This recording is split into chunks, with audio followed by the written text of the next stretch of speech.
ભૂલશે નહીં ત્યાં સુધી પૃથ્વીના પટ પર એવી કોઈ પણ તાકાત નથી કે તેનો નાશ કરી શકે. એટલા માટે હિન્દુઓ પોતાના ભૂતકાળનો જેટલો વધુ અભ્યાસ કરશે તેટલું તેમનું ભાવિ ઉજ્જવળ કરશે. અને જે કોઈ આ ભૂતકાળનો સંદેશ ઘર-ઘરને આંગે પહોંચાડવાનો પ્રયત્ન કરશે તે આ પ્રજાનો મહાન કલ્યાણ કરતા હશે. આપણે એક ક્ષણને માટે આપણા મન પર સત્તા ચલાવી શકતા નથી. એક વિષય ઉપર આપણે મનને કેન્દ્રિત કરી શકતા નથી. છતાં આપણે આપણી જાતને મૂર્ખ માનીએ છીએ. જરા વિચાર તો કરો, આપણે શું કરવું જોઈએ તે જાણ્યા છતાં બહુ થોડા સમય માટે તે પ્રમાણે આપણે કરી શકતા નથી. કોઈ ઇન્દ્રિય સુખનો વિચાર ચાલે છે અને તરત જ આપણે તેને તાબે થઈ જઈએ છીએ. આપણી વિવેક બુદ્ધિ આવી નિર્બળતાઓ માટે આપણને થપ્પડ મારે છે. ઓ ભારતવાસી, તું ભૂલતો નહીં કે સ્ત્રીત્વનો તારો આદર્શ સીતા, સાવિત્રી ને દમયંતી છે.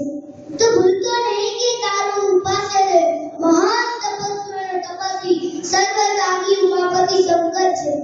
હે વીર, તું હિંમત માનતા બહાદુર બન અને ગર્વપૂર્વક ઘોષણા કર કે હું ભારતવાસી છું. પ્રત્યેક ભારતવાસી મારો ભાઈ છે. હે ભાઈ, પોકાર્યું કે ભારતની ધરતી એ મારું સર્વોત્તમ સ્વર્ગ છે. ભારતનું કલ્યાણ એ મારું કલ્યાણ છે. તમારા જ્ઞાનાંકોને મજબૂત બનાવો. આજે આપણને જરૂર છે લોખંડની સ્નાયુઓની અને પોતાની જ્ઞાનાંકોની. ઘણા કાળ સુધી આપણે રોતા રહ્યા છીએ. હવે રોવાનું મૂકીને તમારા પોતાના પગ ઉપર ઘા ખાઓ અને મત બનાવો. મનુષ્યને મત બનાવે એવા ધર્મની આપણને જરૂર છે. મનુષ્યને મત બનાવે એવા સિદ્ધાંતોની આપણને જરૂર છે.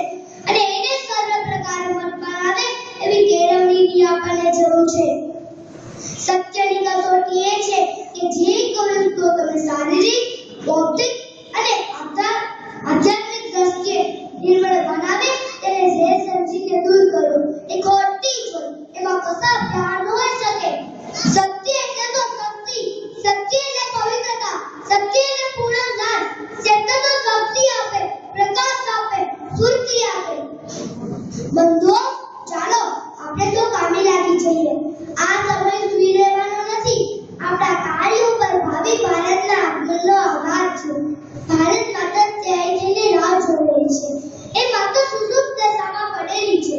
ઉઠો, જાગો અને આ આપણી માતાને પુનરુત્થાન પામેલી પૂર્વે હતી તેના કરતા વધુ પ્રતાપી પોતાના સનાતન સિંહાસન પર અહીં વિરાજમાન થયેલી નિહાળો. તમારા ઘરે તું બજારે સમસ્ત કાર્યોનો આધાર એવી રીતે કાર્ય કરો.